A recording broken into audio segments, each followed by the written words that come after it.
Hello everyone! Magandang araw sa inyong lahat. Welcome back po dito sa ating channel and welcome back to me. Kasi wala tayo kahapon, pasensya na po at medyo na busy lang ang inyong Mama Mia dahil may mga activities tayong ginawa. Siyempre, nag-Mother's Day, nag-birthday yung papa ko, tapos may death anniversary. So, ang dami-daming ginawa ng inyong Mama Mia. Kaya naman napagod ang kanyang katawang lupa. Charot. At ang kanyang puso. Char! Anyways, hello po! Andito na po tayo ulit. And syempre, sana nagbabalik ka rin at sana hindi mo pa rin ako iniwan kahit na medyo iniwan kita ng ilang araw. Isang araw lang naman. Grabe naman yon. Anyways, magandang araw again. And syempre, maraming salamat sa inyong pagtambay, sa inyong laging pagtutok dito sa ating channel, yung mga pabalik-balik kahapon para tignan kung may upload na tayo. Maraming salamat sa inyo. At syempre, yung mga nagmukbang ulit ng ating mga kwento, thank you so much sa inyong lahat. Hello din po sa ating mga tagapakinig na nagkomento. Syempre, ito lang po ang pasasalamat ni Mama Mia sa inyo sa pagiging solid and avid listener and viewer nyo nitong ating channel. Hello kay Noraline19. Maraming salamat sa iyong pakikinig. And syempre kay Vanji Loreca. Maraming thank you, Lorica or Loreca? Parang Lorica. Hello, Vanji. Talia Bacornay, maraming salamat. Hello rin kay Nora Escoto. Thank you. Nick mo. Grabe naman yung mga Nick talaga na N-I-C-K. Maraming salamat po. Joanne Bello Silio, maraming thank you sa'yo. Hello rin kay Michael Matugina, maraming salamat kay Maribel Barameda raw na kanyang asawa. Hello from Davao, maraming salamat sa inyo. Dominic Malilin, thank you so much Dominic. Hello rin kay Maricel Renes. Hello rin kay Joey Arbo na laging nakikinig sa atin. Hello rin kay Sally Buma. Christy Dimitrial, maraming salamat sa iyo. Darlene, thank you so much. Tumulo raw ang luha niya dun sa kwento natin nung Monday. Alon, hello sa iyo. Hi kay Gail, maraming salamat. Gloria Havillonar, Marife Soliano, Josephina, maraming salamat. LV Lapot, Jamie or Jaime Rodriguez, ayun, Dino Esmael or Esmael, SP Amor Groyal, Rika, maraming salamat Rika. Rika talaga na PICQJ, yun ang pangalan niya sa YouTube. Hi kay Chazi Chay, Marilo Basmayor, Bella Genon, Pascua, maraming salamat. Sabi niya, may podcast din sana kayo sa Spotify. Yun po ang wino-workout natin ngayon, pero sadyang busy lang po talaga ang ating taga-upload. Busy masyado. Jessica Cruta from Kuwait, salamat. It's me, Irene. Kyle John Ligia, maraming thank you sa'yo. Ayun, shout out daw. Hello sa'yo.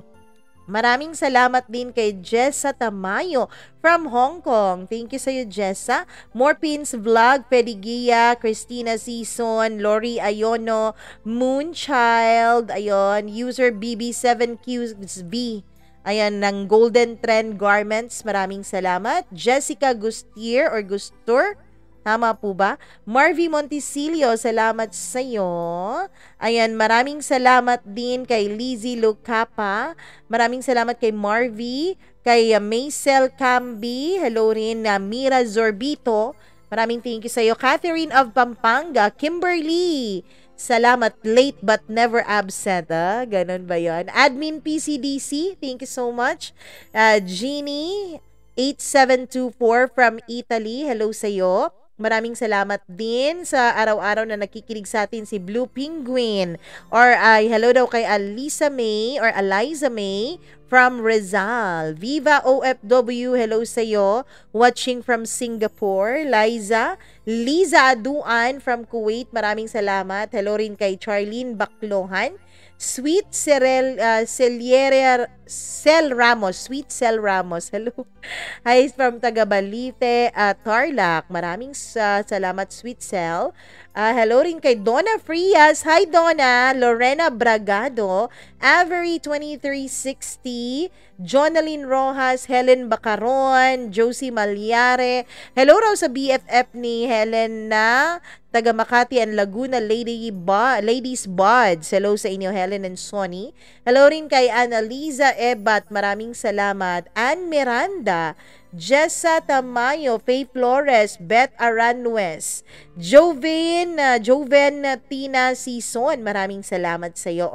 OFW Diaries, thank you so much din. Lorena De La Cruz, Elza Punsalan, Morvi Montesilio, maraming salamat. Lolita Riam Bonanza, maraming thank you sa iyo. And sa lahat po ng nakikinig sa atin na hindi pa natin nababasa, marami pa sila. Maraming salamat po sa inyong lahat. Huwag kayong mag-alala dahil yung hindi natin nababasa, pipilitin nating basahin sa mga susunod nating uploads. But for now, atin nang umpisahan ang ating kwento na alam kong kinapapanabikan nyo dito lamang sa Dear Mama Mia.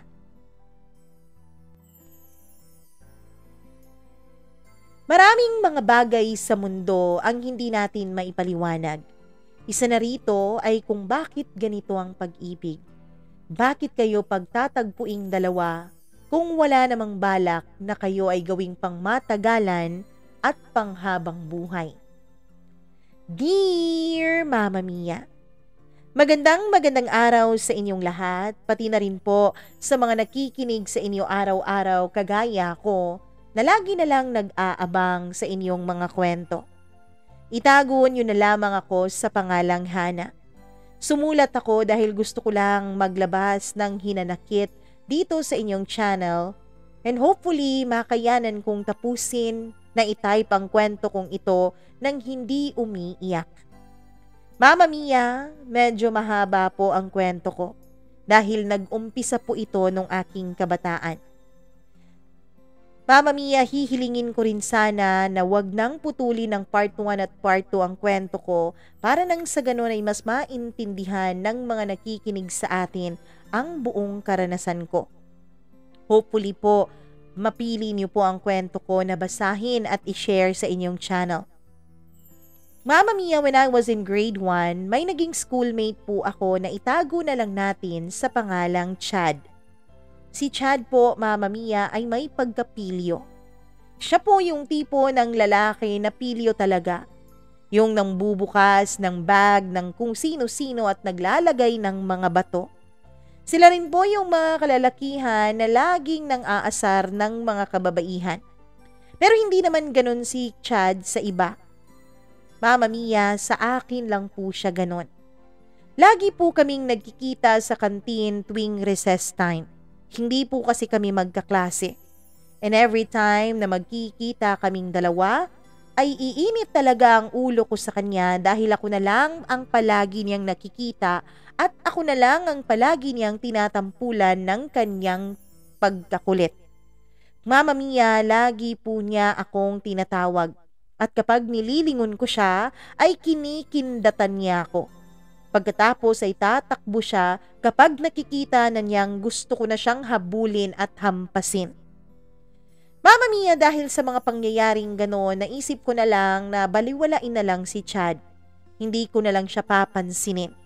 I-snob na lang ng beauty ko ang pangungulit niya sa akin dahil ayoko talaga sa kanya, Mama Mia. Ayoko po ng mga taong masyadong magaslaw. Behave po kasi ako. Pinalaki po ako ng mga magulang ko na dapat ay laging gumagalang sa lahat. Dapat ay mahinhin lang kung kumilos. Pero si Chad ay napakagaslaw. Hindi ko alam kung sadyang natural lang yun sa mga lalaki na laging makulit, laging magalaw at lagi na lang hindi mapakali. Mama Mia, hindi ko alam kung bakit ako talaga ang lagi niyang napipiling pagtripan sa tuwing magkikita kaming dalawa.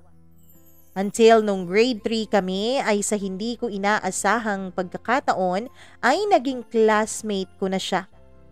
Hindi ko alam kung paano niya nagawang mapunta sa cream section. As in, Mama Mia, Nung unang araw na nakita ko siyang pumasok sa classroom namin, ay gustong-gusto ko talagang lumipat ng ibang section. Ayoko talaga na magkaklase kami. Nabubwisit na nga ako sa araw-araw kapag nagkikita kami sa kantin, eto pa kayang mula umaga hanggang hapon ay magkasama kami sa iisang classroom? Alam ko na ako na naman ang makikita niyang kukulitin. Pero nung tinanong ko ang teacher namin kung pwede ba akong lumipat ng ibang classroom, ang sabi niya ay hindi na raw po pwede. Balance na raw lahat ng mga estudyante every section. Yung school kasi namin, Mama Mia, ay dapat pare-pareho ng number of student. Kung meron mang pagkakaiba, dapat 1 o 2 estudyante lang. Hindi pwedeng mas marami. And worst thing, Mama Mia, nung naging magkaklase na kami, ay ako pa talaga ang na-elect ng klase bilang class muse at siya naman bilang Prince Charming sa classroom namin. Alam mo ba, Mama Mia, nakakahiya talaga ang ginawa ko.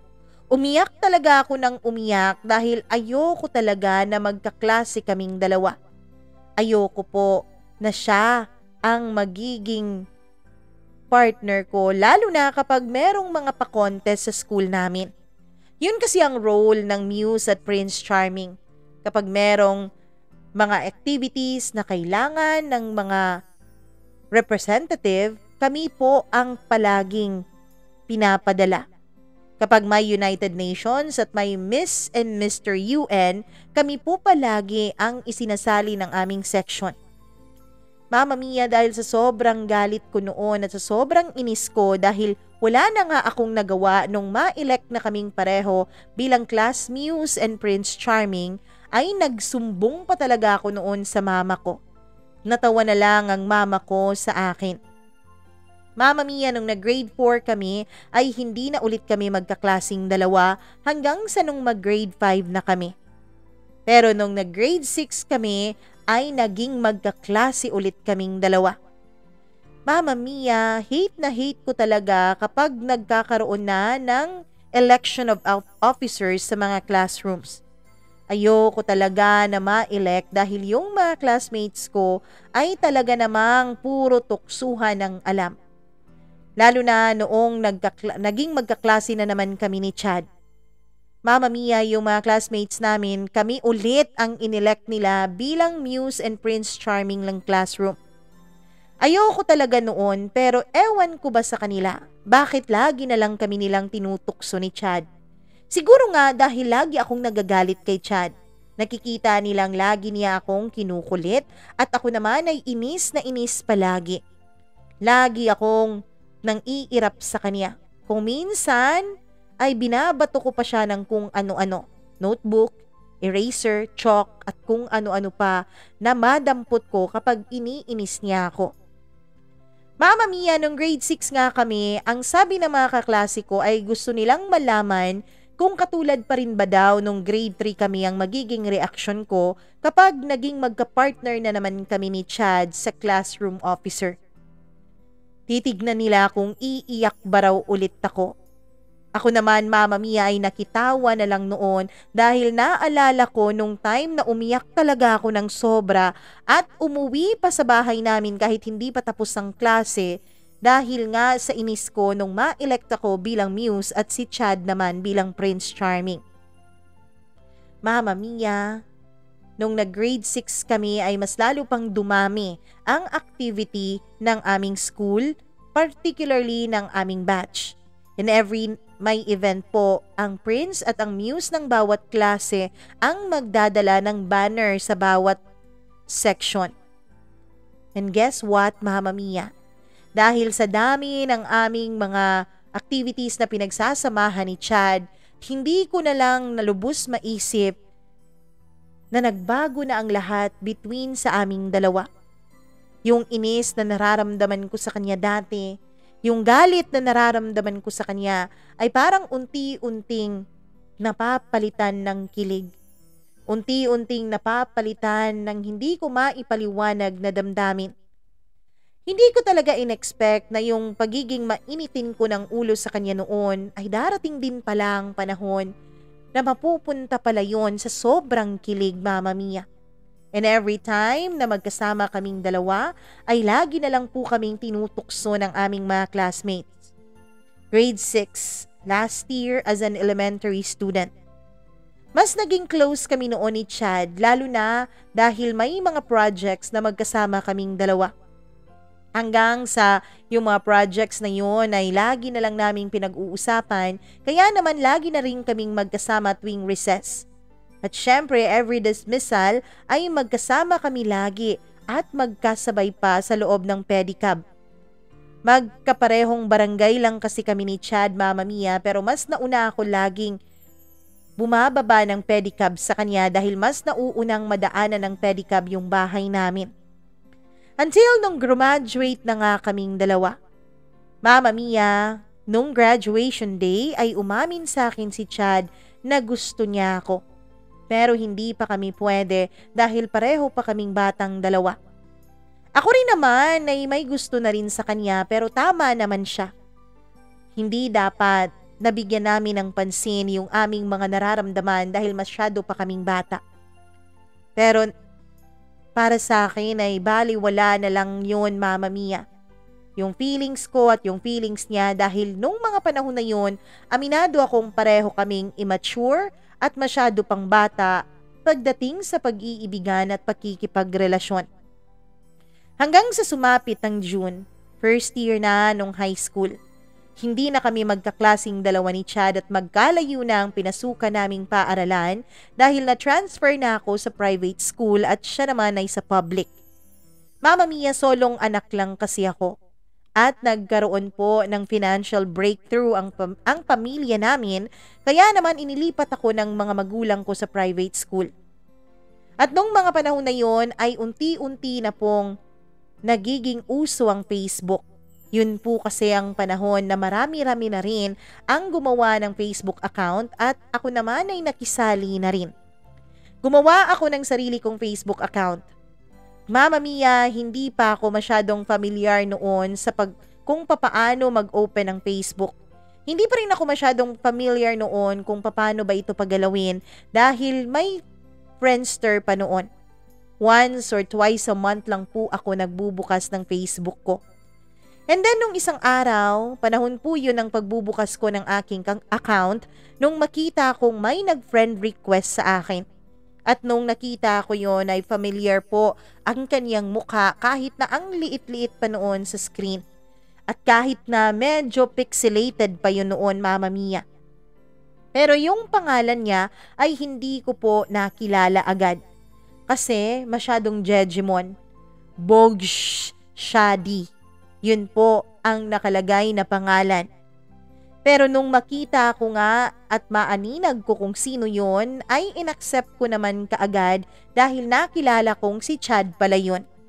Opo, belong po kami sa mga Jejimon na batch, Mama Mia.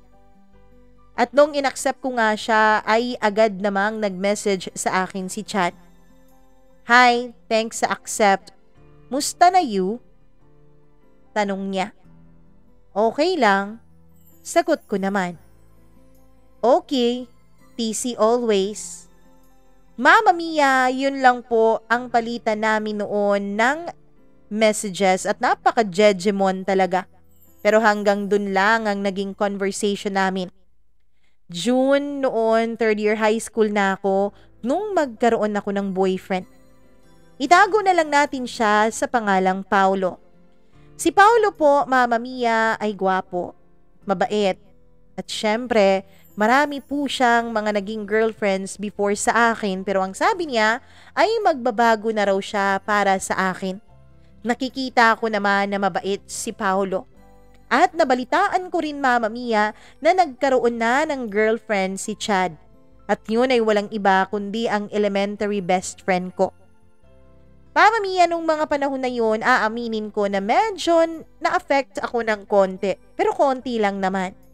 Dahil siguro, sa halos 3 taon na hindi kami nagkikita ni Chad kahit iisang barangay lang naman kami, ay naisip ko na baka naka-move on na rin ako sa kanya ng paunti-unti.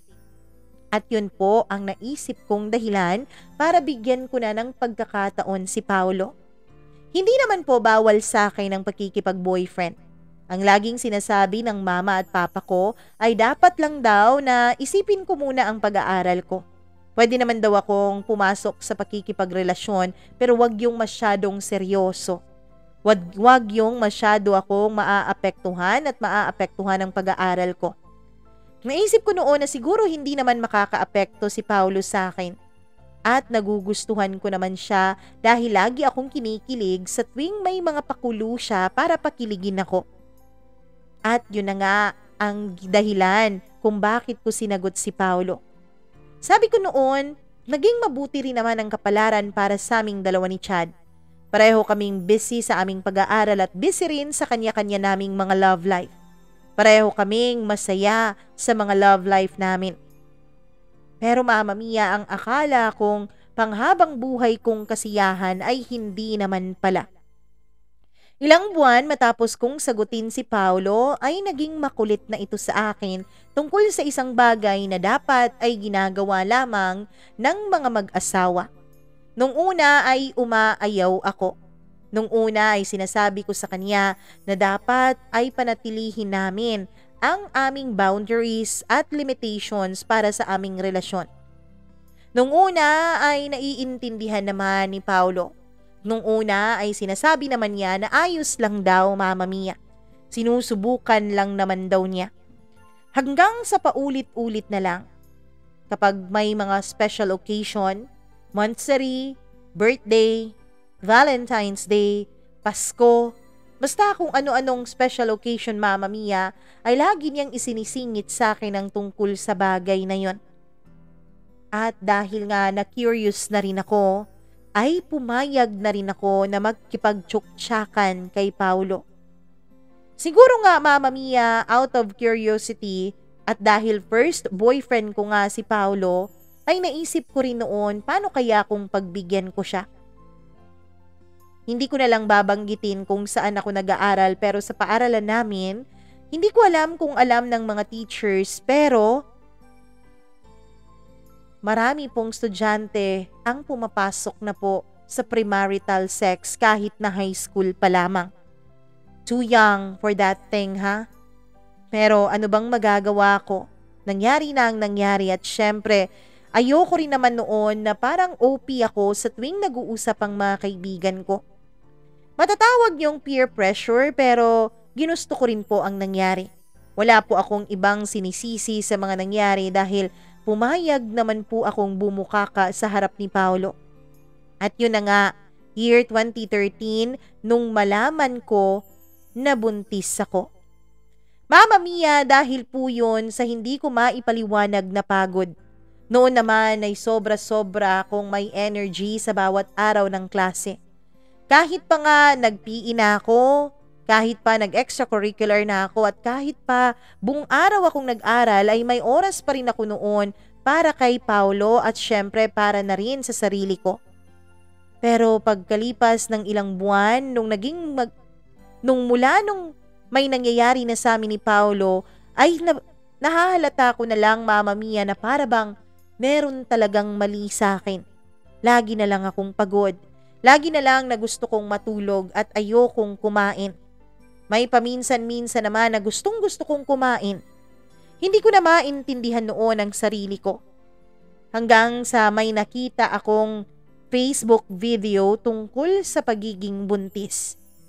Yun po ang naging dahilan kung bakit bumili ako ng pregnancy test kit.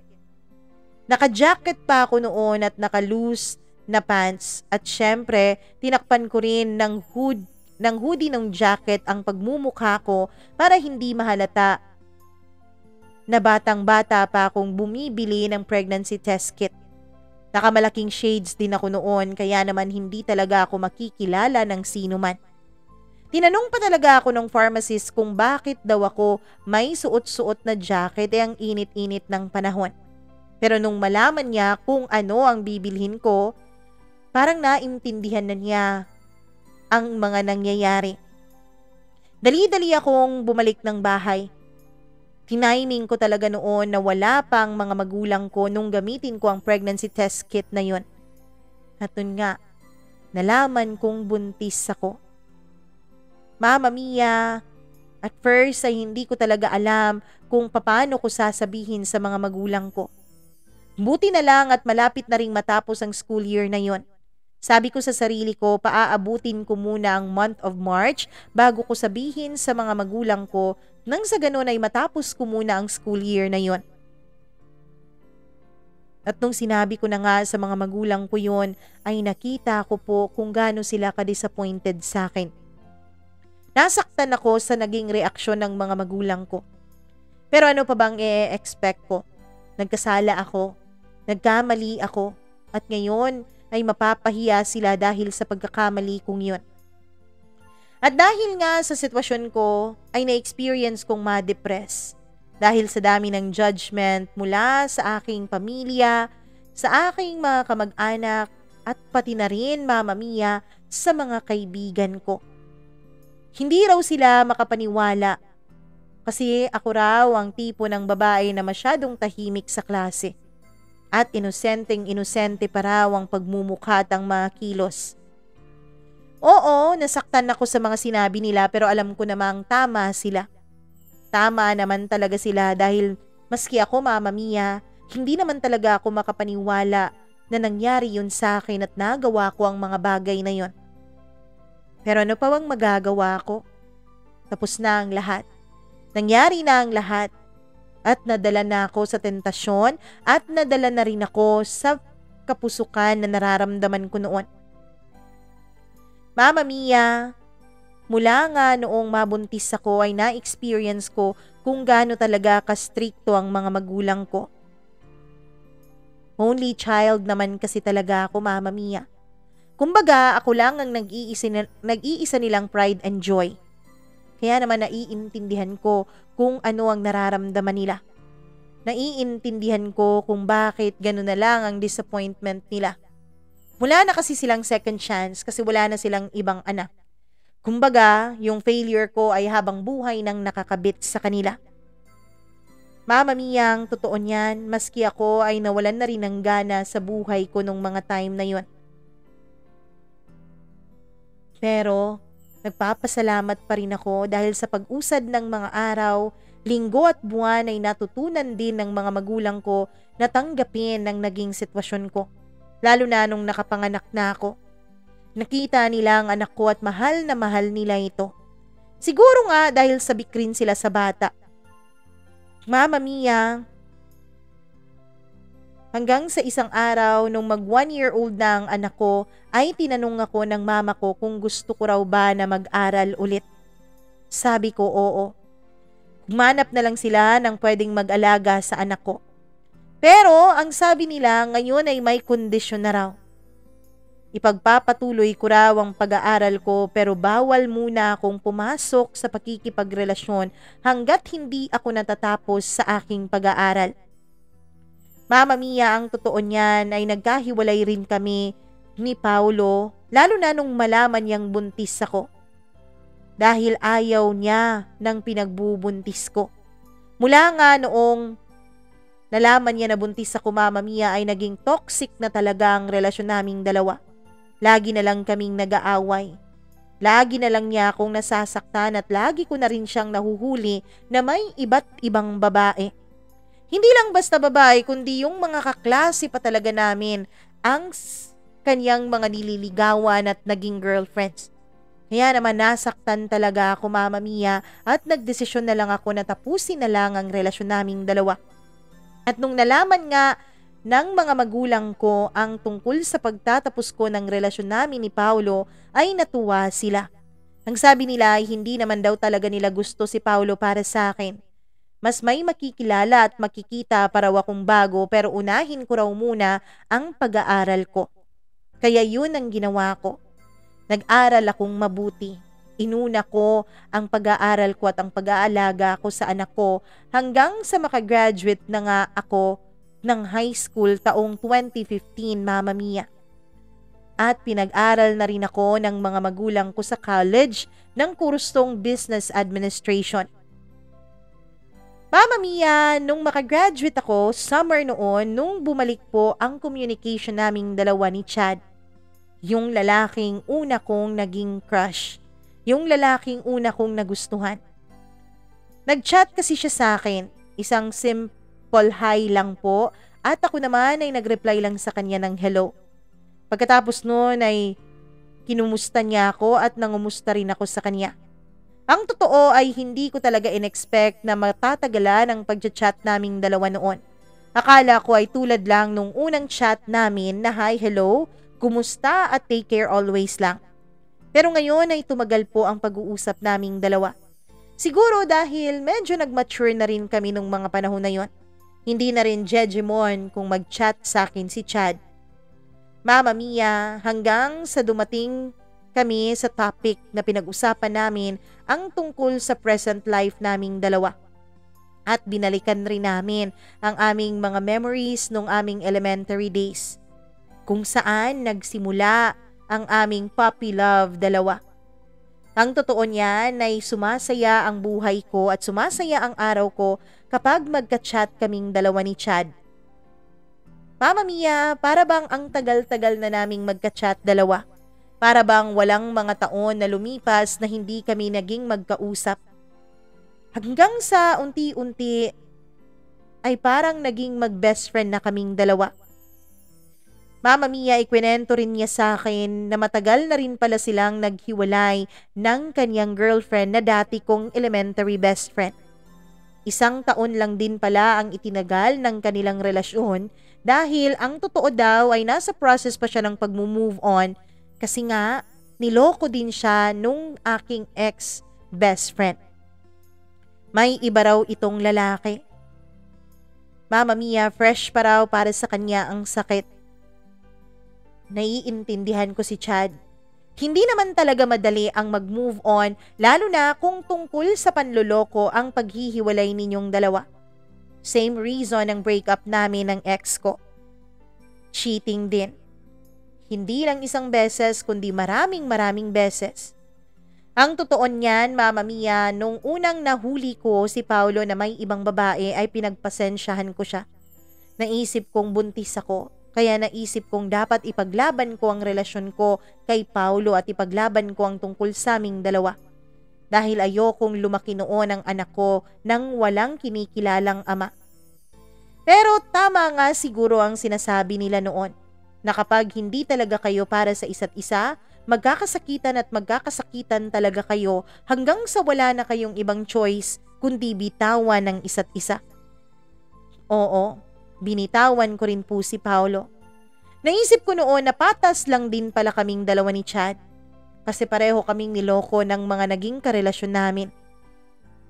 Mama Mia, ang totoo niyan, nung unang naghiwalay kami ni Paulo ay ako pa talaga ang nagmamakaawa sa kanya na bumalik sa akin. Pero hindi na po niya ginawa. Nagdesisyon na siyang mag-move on kaya nagdesisyon na rin akong mag-move on noon. Nung una ay pinagsisisihan ko ang pakikipaghiwalay ko kay Paulo. Pero habang tumatagal ay nare-realize ko na tama lang din pala ang desisyon ko. Hanggang sa lumipas ang ilang buwan ng pagchat namin ni Chad. Pag-share namin ang mga nararamdaman namin, mga problema. Hanggang sa isang araw ay nag-chat na lang siya, Mama Mia, na sinabi niya sa akin na mukhang bumalik ulit ang nararamdaman niya para sa akin. At hindi naman po ako magde-deny na maging ako ay bumalik rin ang pagmamahal ko para kay Chad. Ang totoo niyan, Mama Mia, ideal man si Chad. Alam kong maraming babae ang maghahabol sa kanya. Mabait, one woman man po siya. At isa pa, Mama Mia, lagi po siyang maalalahanin, mapagmahal. Pero ang lagi kong iniisip noon ay ang mga magulang ko. Ayoko na po na ma-disappoint ko pa sila. Ayoko na po na malaman nila na sinuway ko na naman ang utos nila. At isa pa, Mama Mia, tinakot po talaga ako ng mga magulang ko noon. Na kapag nalaman nilang may boyfriend ako ay patitigilin nila ako sa pag-aaral, pagkatapos ay ipapadala nila ako dun sa tita ko kung saan ay hindi ko na muling makikita pa ang anak ko. Mama Mia, alam ko na ako lang ang tinitignan noon ng mga magulang ko. nakapakanan ko lang. Kaya naman sinabi ko na lang noon sa sarili ko na susundin ko kung ano man ang kagustuhan nila. Mama Mia, sinabi ko rin kay Chad ang lahat tungkol sa buhay ko. Maging ang tungkol sa pagkakaroon ng anak, maging ang tungkol sa usapan namin ng mga magulang ko. Mama Mia, alam na alam niya lahat. Pero ang sabi niya, paninindigan niya raw ang kanyang nararamdaman para sa akin. Magiging pasensyoso raw siya, Mama Mia, at handang-handa raw siyang maghintay para sa akin. Ang lagi ko na lang sinasabi kay Chad sa tuwing napag-uusapan namin ang nararamdaman namin para sa isa't isa, ay may tamang panahon para sa lahat. At the right time, magiging maayos din ang lahat. Mama Mia, ayoko na talagang suwayin noon ang mga magulang ko dahil hindi pa ako tapos ng aking pag-aaral. At mula nga noong nag-confess sa akin ng kanyang feeling si Chad, everyday po pinapa-feel niya sa akin kung gaano ako ka-espesyal para sa kanya. Kahit na wala pa naman kami, ay lagi niya akong tinatrato na para bang girlfriend niyang totoo. Araw-araw kinukumusta niya ako. Kinukumusta niya rin maging mga magulang ko at ang baby ko. Hanggang video call lang talaga kaming dalawa dahil bawal kaming magkita. Ayoko talaga na may makakita sa amin at ayokong malaman ng parents ko na nakikipagkita ako sa isang lalaki. Alam mo naman, sa Pilipinas, di ba Mama Mia? Madali lang talagang kumalat ang issue, kahit nga walang issue ay kumakalat dahil sa dami ng CCTV na nakabantay sa bawat tao. You know what I mean, Mama Mia, right? Mga marites na laging nasa paligid-ligid natin. Kaya naman, pinili kong gawing pribado lang ang tungkol sa aming dalawa ni Chad.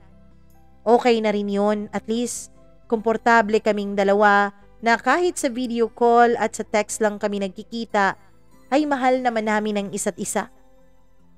Patuloy pa rin ang communication namin at may tiwala kami na magtatagumpay ang aming relasyon. Mama Mia, ang totoo niyan ay nakikita ko talaga ang pagmamahal sa akin ni Chad. Lalo na kapag merong mga shared content sa mga pages tungkol sa pagmamahal. Ang totoo niyan ay lagi akong minimension ni Chad doon at lagi pa siyang nagko-comment at sinasabing, "Thank you for making me happy." Tapos tinatag pa ang pangalan ko. Kung ano-ano pang mga sweet na mga bagay ang sinasabi niya at tinatag niya sa akin, Mama Mia. Hanggang sa lumalim na nga ng lumalim ang damdamin namin ni Chad para sa isa't isa. Yun bang feeling, Mama Mia, na gustong-gusto ko na siyang makita, gustong-gusto ko na siyang makasama ng personal, gustong-gusto ko na siyang mayakap pero wala akong magagawa. Wala akong magagawa dahil hindi pwede, dahil hindi pa dapat. Pero Mama Mia, nagpapasalamat naman talaga ako kay Chad dahil napakahaba ng kanyang pasensya sa akin at sa relasyon namin. Yung aming quality time lang talaga, Mama Mia, ay yung magka-video call kami araw-araw. Kuminsan nga, kapag nasa kwarto ako, ay nag-headset lamang ako pagkatapos ay magka-video call kaming dalawa while watching same movie together. Nga, Mia, tinatiming pa talaga namin ang pag-play. Nagla-laptop ako at nagla-laptop din siya. At ang laging favorite naming panoorin noon ay mga Nicholas Sparks movies, lalo na yung The Notebook. At every after movie ay pinag-uusapan talaga namin kung ano ang mga natutunan namin sa aming pinanood. Kung paano namin ito maia-apply sa aming future at sa aming relasyon. Mama Mia, kung tutuusin ay nakakatawa talaga. Same barangay lang naman kami. Pwede naman talaga kaming magkita. Dahil malapit lang din naman talaga kami pero hindi pwede. Hindi maaari. Kaya lang, may mga pagkakataon talaga na kahit hindi mo sinasadya ay nangyayari. Fate brought us together.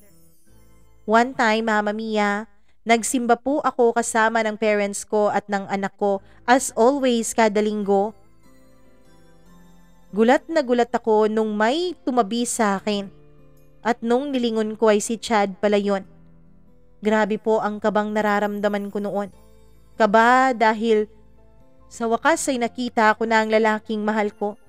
At kaba dahil takot na takot ako baka malaman ng parents ko.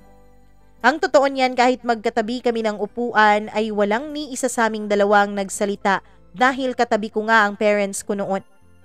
At nung our father na Mama Mia ay nagkaroon kami ng pagkakataon na magka-holding hands dalawa. Gustong gusto ko talaga siyang kausapin noon.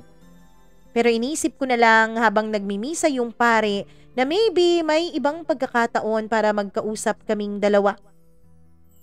Mama Mia, naging 1 year na po ang aminan namin ni Chad noon, pero naghihintay pa rin siya sa akin. I know kung gaano siya kainteresado sa akin.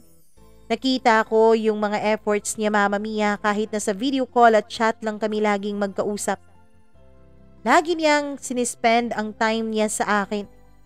Hindi talaga ako nagduda sa kanya, Mama Mia. Hindi ko kailanman naisip na may iba siya or what. Hindi ako kailanman nagkaroon ng alinlangan at pagdududa sa puso ko. Babe, hindi ka pa ba pagod? Tanong ko sa kanya nung minsang magka-video call kaming dalawa. Saan naman ako mapapagod, babe? Sa akin, hindi ka ba napapagod na mag-antay sa akin? Hindi ka ba napapagod na lagi ko na lang sinasabi na pagdating ng panahon? Hindi, babe. Sabi ko naman sa'yo, di ba? Mag-aantay ako hanggat sa makakaya ko. Ganyan kita kamahal. Sabi niya. Mama Mia, mahal na mahal ko talaga si Chad at alam ko noon na mahal rin niya ako. Naging kampante ako noon sa pagmamahalan naming dalawa. Hanggang sa dumating ang araw ng undas.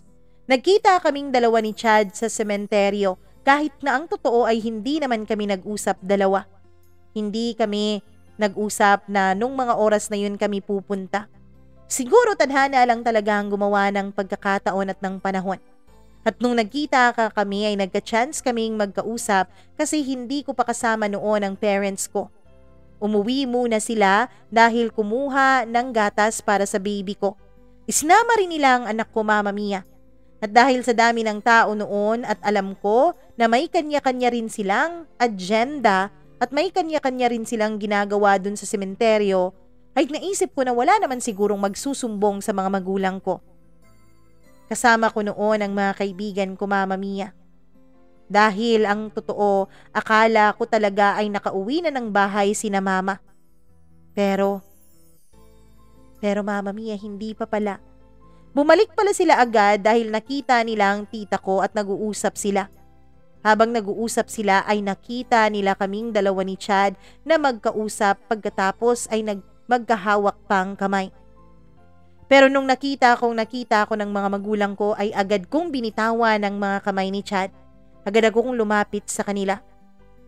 Ma, classmate at friend ko nung elementary. Nangungumusta lang.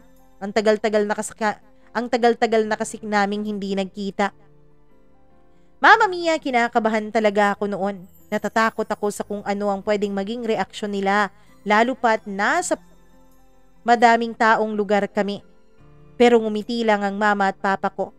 I thought, naniwala sila sa sinabi kong kaibigan ko lang yon. Pero nung dumating kami sa bahay, ay dun nila ako kinausap. Diba yun yung anak ni na Marian at B-Boy? Tanong ng papa ko.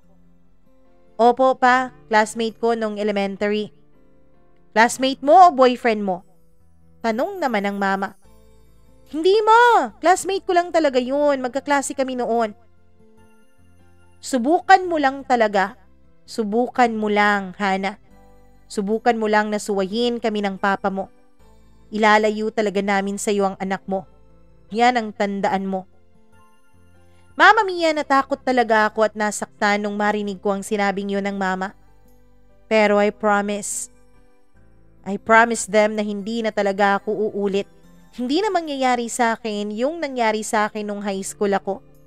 Kaya naman tiniis ko kahit na ang totoo ay gustong-gusto ko nang sabihin sa kanila na oo, nagmamahalan kaming dalawa ni Chad. Gustong-gusto ko nang sabihin sa kanila na mahal ko si Chad at tanggap niya ako at tanggap niya ang anak ko. Pero Mama Mia, isa lang po ang ikinagulat ko noon. Mula kasi nung mag-usap kami ni Chad sa sementeryo ay hindi na niya ako muli pang kinausap.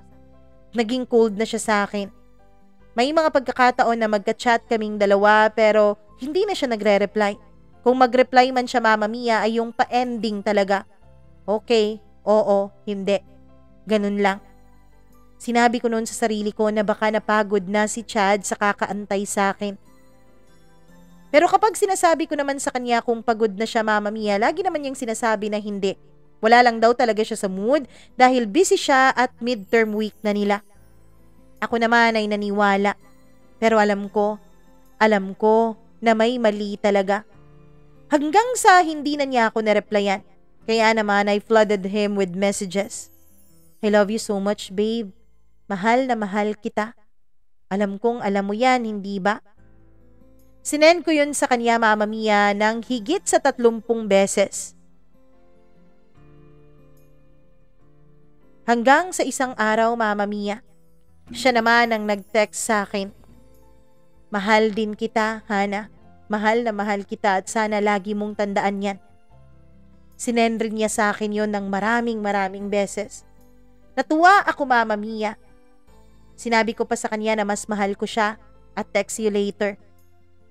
After class nga ay nag-text ako sa kanya pero hindi na siya nag-reply.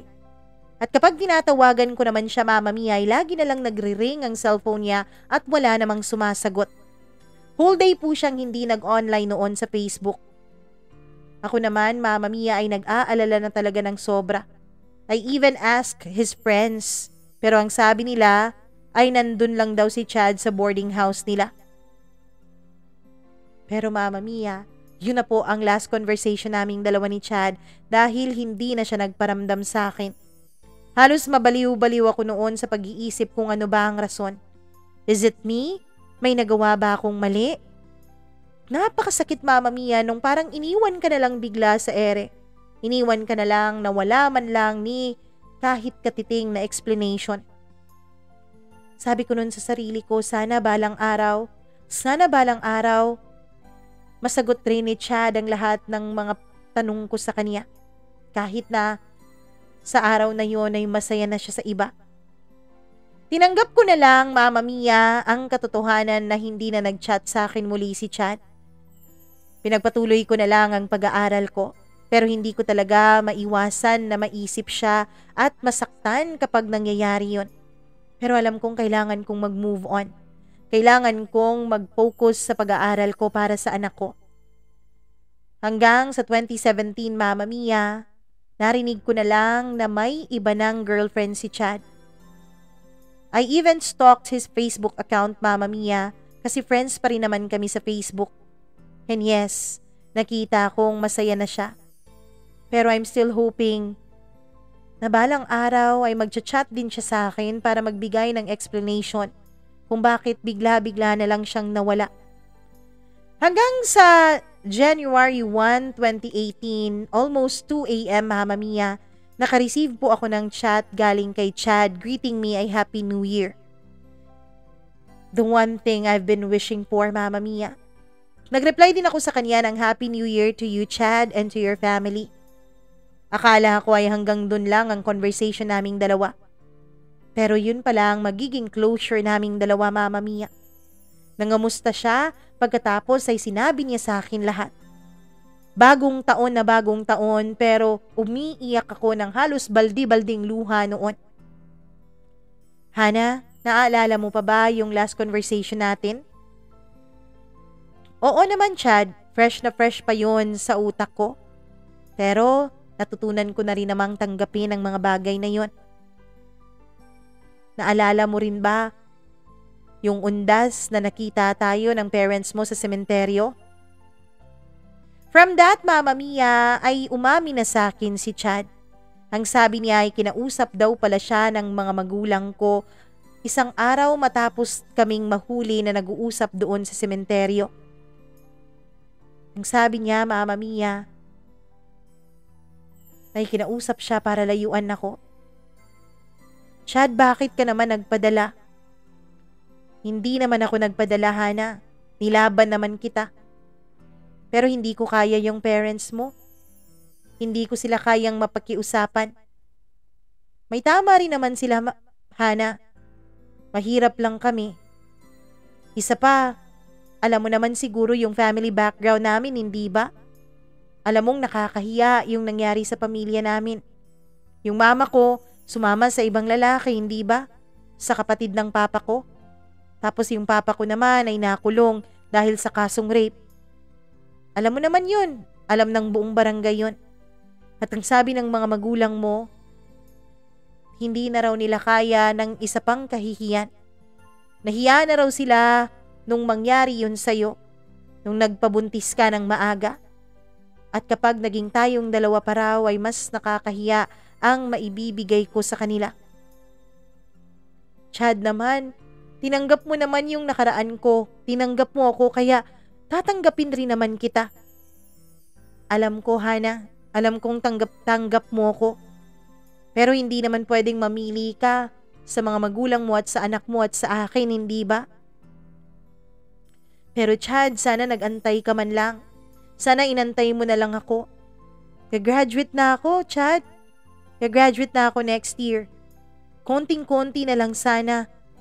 Konting tiis na lang sana para sa ating dalawa.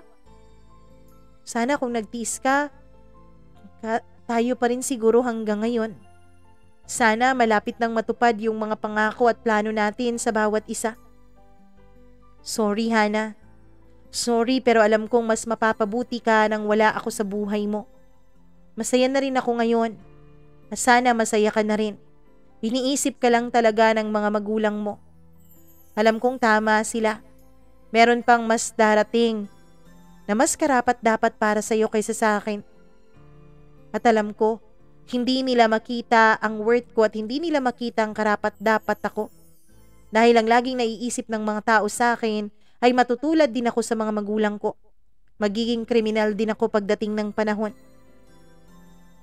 Hana, pwede bang for the last time makipag-video call ako sa'yo?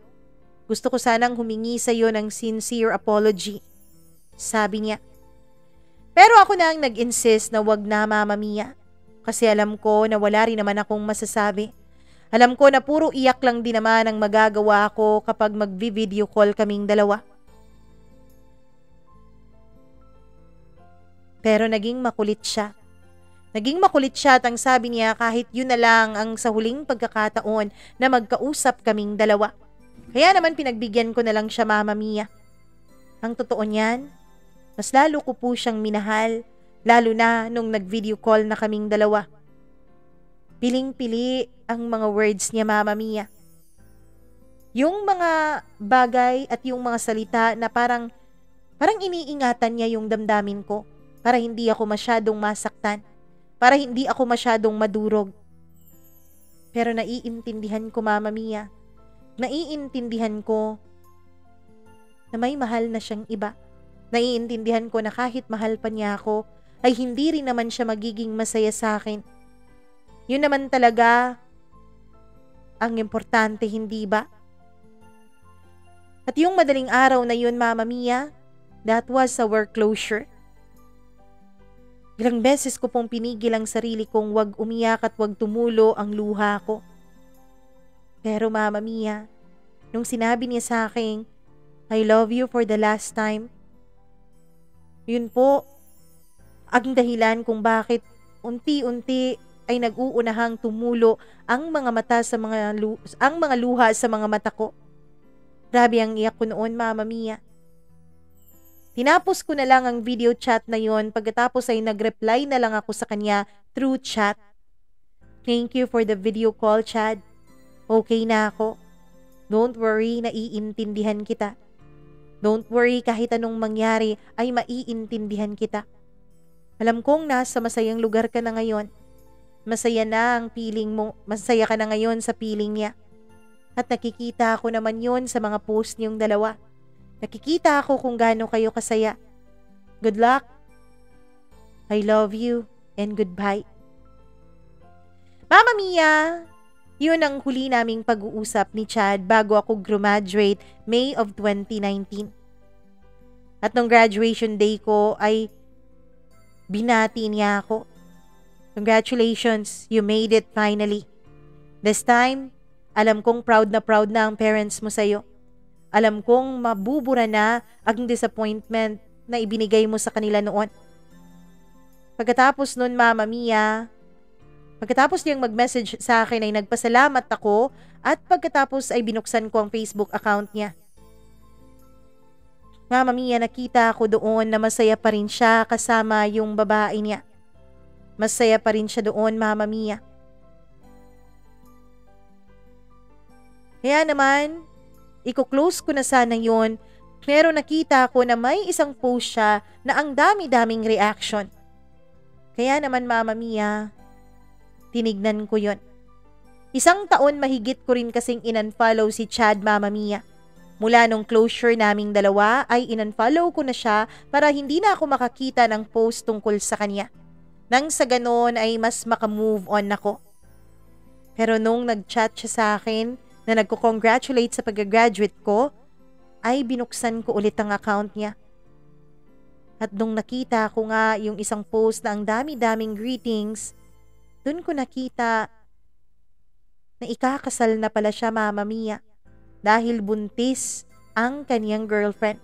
Yung girlfriend na naging kasunod sa akin. Kaya naman, nag-congratulate din ako sa kanya at nagsabi ako ng best wishes. From there on, Mama Mia, ay wala na akong naging contact pa kay Chad.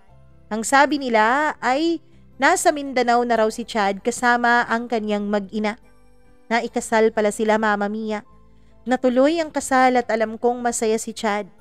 Masaya siya, Mama Mia, dahil alam kong isa sa mga pangarap niya ang magkaroon ng isang kompleto at masayang pamilya.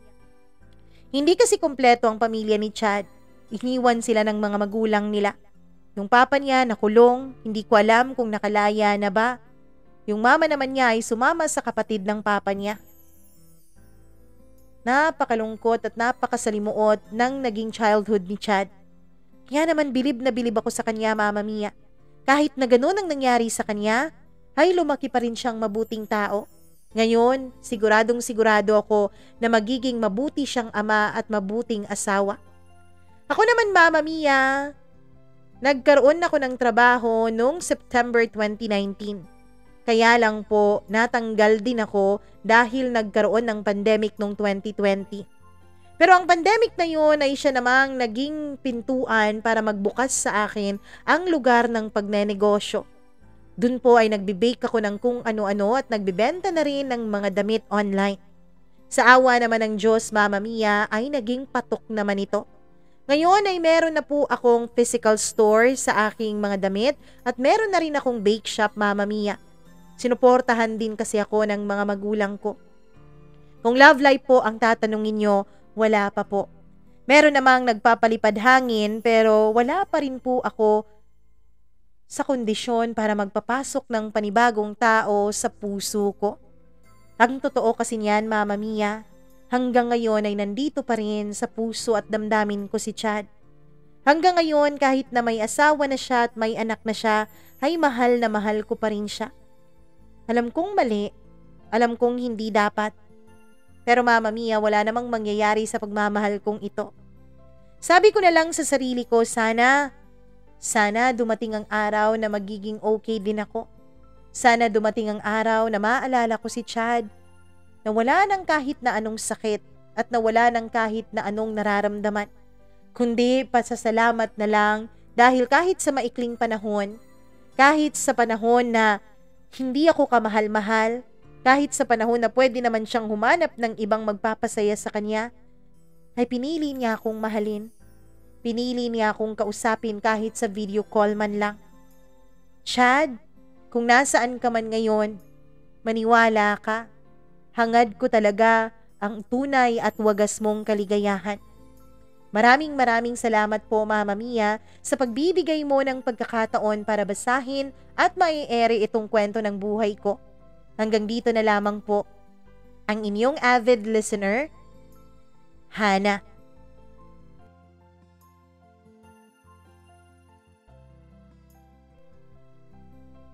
May mga pagkakataon talaga sa buhay natin na may darating na mga tao na akala natin yun na.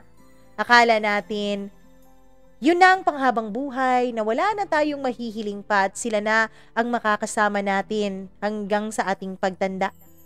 Pero may ibang plano po ang Panginoon.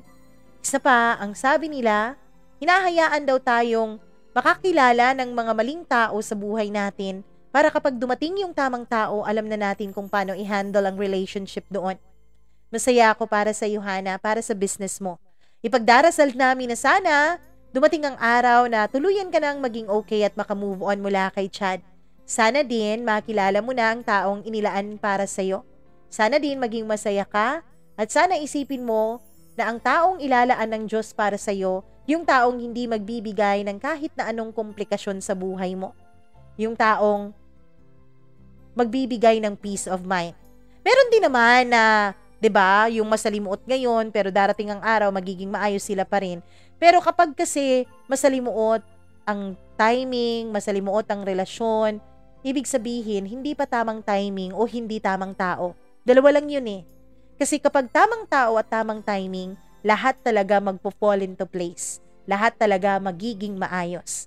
Maraming salamat, Hana, sa pagbibigay mo ng pahintulot para maisabuhay at syempre maikwento natin sa iba ang kwento ng iyong buhay. Maraming salamat ulit. At sa iyo na nakikinig ngayon, kung nagustuhan mo ang kwento ni Hana, please do like and share this video. Click the notification bell kung nakapag-subscribe ka na. Kung hindi pa, subscribe muna and then click the notification bell para lagi kang updated sa tuwing may bago tayong kwentong i-upload. At syempre, kung may sarili ka ring kwento, huwag kang mahiya. Please share that. Email lamang po, mamamia0317@gmail.com. Maraming salamat sa inyong lahat. Ako pong muli ang nag-iisa ninyong Mama Mia. Magandang araw po.